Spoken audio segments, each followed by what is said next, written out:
Dan, again, you're likening investing in Square today to investing in JPM way back when. Is that right? Yes, 100%. So we've done a lot of work on this. Again, thanks for having me on the show. It was a pleasure. But, we think that this is the opportunity, just like getting into JP Morgan in 1871.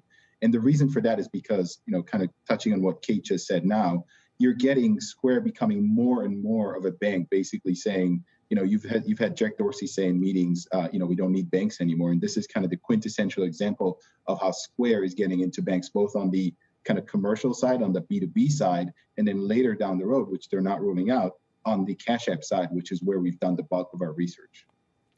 As I was listening to Kate, Dan, I was thinking about my husband who started his own company back in January, and getting a business checking account was a nightmare. This was with one of the big banks, but even trying to use a regional bank, it wasn't, a whole lot easier. Would Square now be a viable option for, we talked about the ranks of people who have started their own companies over the past year and a half amid the pandemic. Is this a huge opportunity for Square? And again, this is ask you the same thing I asked Kate. Who does this push out the most as Square increases its size in the market? Yeah, I think you've nailed it. I think it pushes out like some of the bigger banks. I don't want to call out specific names, but it pushes out basically anyone that's offering business account, checking accounts for businesses as well as consumers. And if you think about it, a lot of small businesses are actually owned by people who are basically, they own the business, they're a small business, and Square having that dual ecosystem, both the the sellers, the consumer, the businesses and the consumers on the Cash App, they can create like an alternate network and basically cut out the middleman, like the networks, et cetera, and become their own ecosystem. So I think it pushes out some of the incumbent banks, and it's appealing to small businesses, but also increasingly to consumers, and sort of getting around both consumers and businesses and creating like a third network.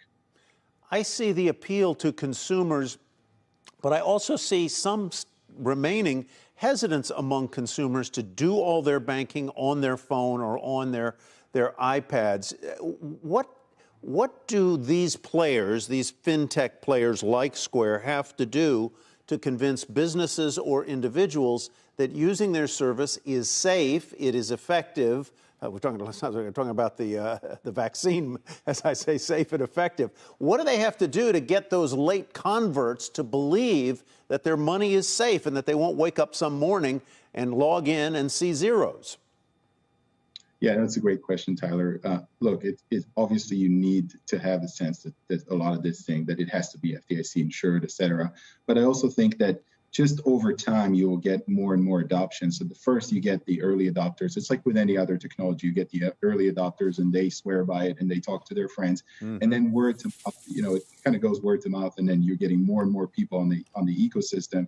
I think that's kind of how the Cash App started, and now they've got like a huge P2P operation, right? That's sort of second to Venmo basically in the US. And I think you'll start seeing that with the all-in-one sort of bank / merchant acquirer / network on the overall Square ecosystem. So I think it's just an adoption curve, and it happens everywhere in technology. I could see that happening with Square as well.